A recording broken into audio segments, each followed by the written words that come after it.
Monday Night Raw kicked off hot with Paul Heyman introducing the Vision, saying that this is where someone's supposed to come out and welcome you to Monday Night Raw.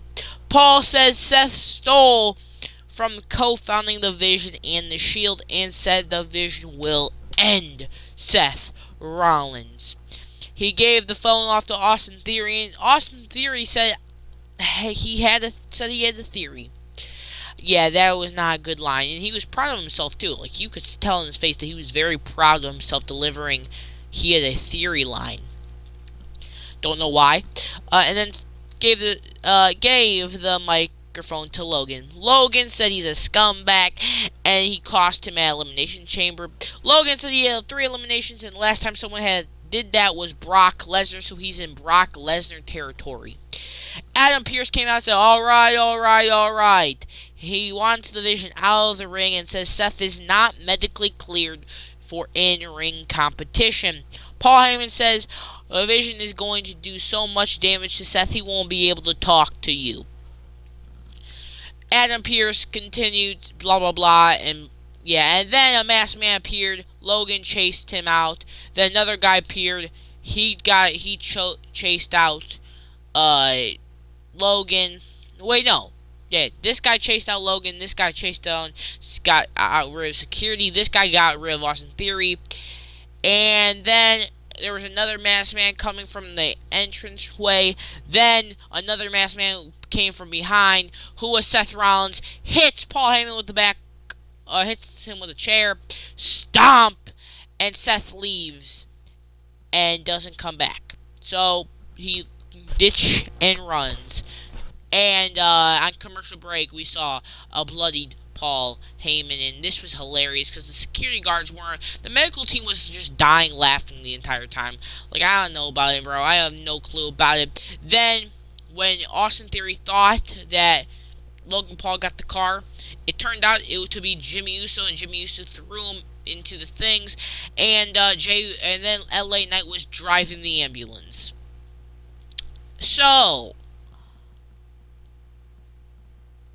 Paul Heyman, where is LA Knight? Where are you taking Paul Heyman, buddy? Where are you taking him? And he drove off. Anyway, Gunther came out, got attacked by Dragon Lee, and Dragon Lee started fighting him, drop kicking him, and all that type of stuff, until Gunther gave him a big back body drop into the ring time side, whatever. And then Gunther tries to pull the mask of Dragon Lee off. Try to put in a sleeper hold, but Dragon Lee slipped out of it. Kicked him to the face. Went for the Helluva Kick. Dodged. Hit him right in the back of the head. Another big kick to the face. Big dodge to the outside, but got caught and slammed into the hardest part of the ring. Chopped. So that's pretty cool. Then after he came back from commercial break, Dragon Lee chopped him back. Big boot. And then Dragon Lee tried to do a powerbomb to Gunther, but Gunther countered with a big back body drop.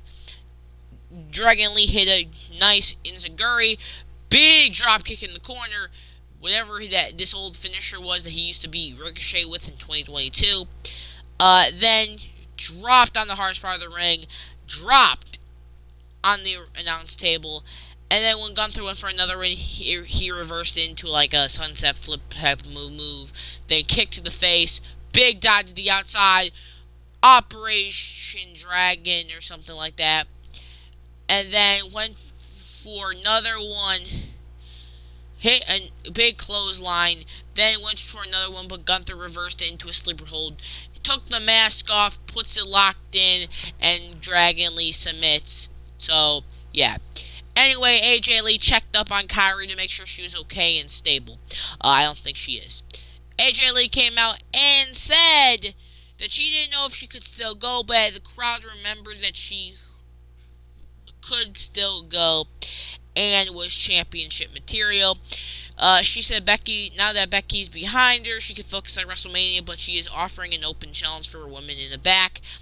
And yeah, next week there will be a gauntlet match of a couple women, and the winner of that will face AJ Lee sometime during the week. I don't really know. Anyway, Los Americanos came out, where Los Americanos came out, so congratulations to them. But Liv Morgan cut a promo saying that she is sorry for being so privileged and didn't have to grow up in a mud hut, and that she will beat Stephanie Becker at WrestleMania. Anyway, it was original El Grande Americano versus Rayo, where they had a pretty solid match. Rayo and El Grande Americano are going at it with a crazy Hurricane Rana and an ankle lock, and whatever this move was, I don't even know, I forget what it's called. Then Meteora, big German suplex from the top rope. Of course, headbutt from their original El Grande Americano. Then big headbutt for the 1-2. Oh, then the real El Grande Americano gets involved. El Grande Americano dodges and tries to take the mask off El Grande Americano, but the other Bravo kicks El Grande Americano in the head. Then we see Rayo push into Bravo, getting hit with the Chaos Theory for the 1-2-3, and El Grande Americano beats Rayo Americano, and the Los Americanos lose. So yeah. Anyway, their Judgment Day business, and Dom was making sure that the plan was secured for tonight. Rusev comes out saying he wants Oba, and Oba Bear come out, he wants to fight Oba. Oba comes out and says he wants to fight Rusev too, and they go at it. Rusev, they go punch to punch, big, with the European uppercut, choke slam, out of the ring.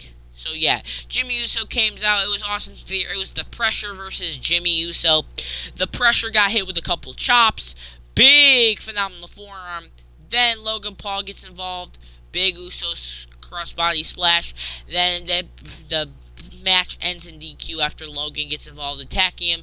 Yeet Man himself came out, threw a crutch in, hit Logan with a crutch. The Usos double teamed him, won Dion Theory, and that was pretty much it for the Vision. Adam Pearce got interrupted by the Demon himself, the very nice, the very evil Danhausen. And Danhausen had a list of demands, including him being inducted into the WWE Hall of Fame this year, and a couple other stuff I can't remember quite. Oh yeah, personal entourage, and that picture with Triple H. Then he gave Adam Pearce the thing, and Adam Pearce says, "Why is the paper so wet?" And he says he dropped it in the toilet. So yeah, and he dropped it. And then the Judgment Day meet Danhausen, and they didn't like it. Don was talking trash to Don and Danhausen, and JD was did not like Danhausen, but Finn Balor was cool with him until Danhausen said, "Oh, I want that championship," and Dom said, "No, this is the closest you ever get to one of these things, because something very bad's gonna happen to you if you keep talking to us." And Danhausen did what he knows best, and that said a curse on Dominic Mysterio, saying, "You are cursed," which caused Dominic Mysterio to lose his WWE Championship to Penta. Penta came out, Dom came out, where Dom immediately got caught with a super kick, big dive to the outside, and then face plant in the middle of the ring, another big kick, but then Dom hit one amigo, big DDT on the hardest part of the ring, then a crazy springboard dive to the outside, and a nice crossbody to go into commercial break. Then we come back seeing a not too pretty backstabber. Then, as Penta was going for a Mexican Destroyer, he got turned into a Muchkinabla Drava. Then, big 619 went for the Frog Splash, but got caught into the sacrifice for the Penta driver for the 1-2. Ooh. Then Penta started stomping Dom out in the corner, and the ref almost counted to 5. Then, when Dom moved out the way as Penta was going for something, got his shoulder in the corner. Then Dom asked for the ring bell. JD grabbed the ring bell, but Finn Balor said, nah. He better do this on his own with no cheating. Penta goes on both men.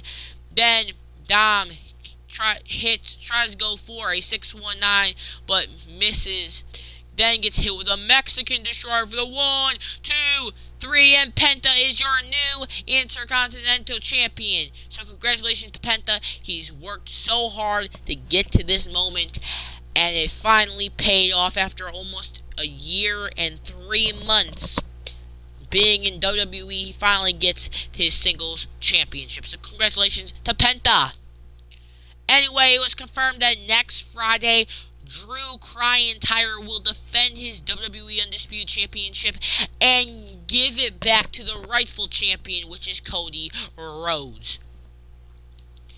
Anyway, the OTC came out, grabbed the microphone, and asked Indianapolis to acknowledge him.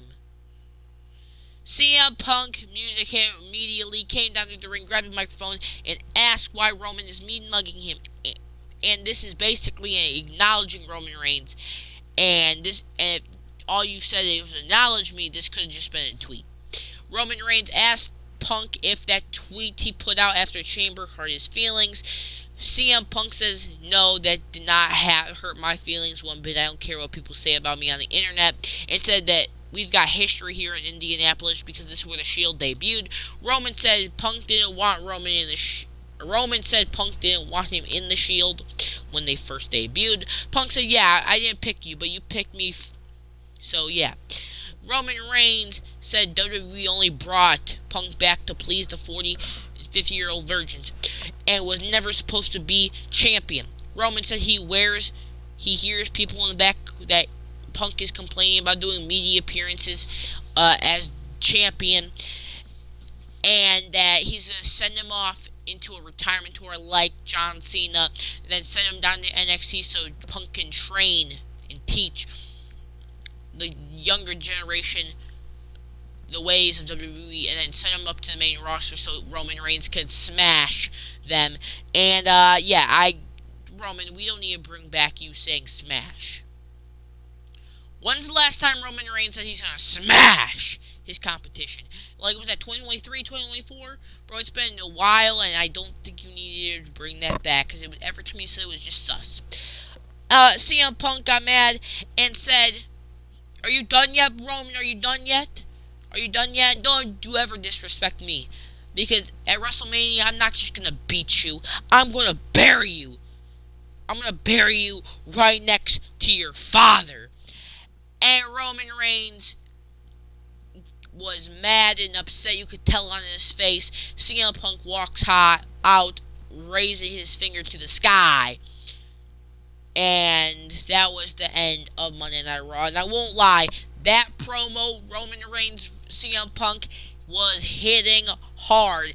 And I literally dropped my phone because CM Punk said, I'm going to bury you right next to your father.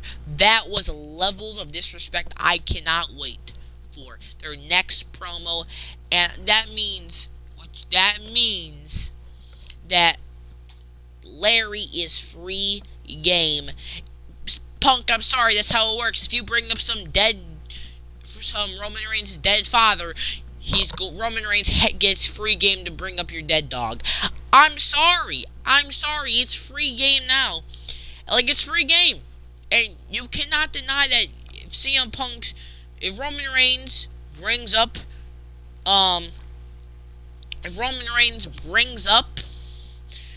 Larry in a promo, it's free game because Punk brought up Roman's father. So, yeah, it's all free game. 100% all free game. And, yeah, that was a crazy way to end Monday Night Raw. So, yeah, what do you guys think of Monday Night Raw in the comments below? Anyway, for the rest of the day, see you tomorrow. Bye.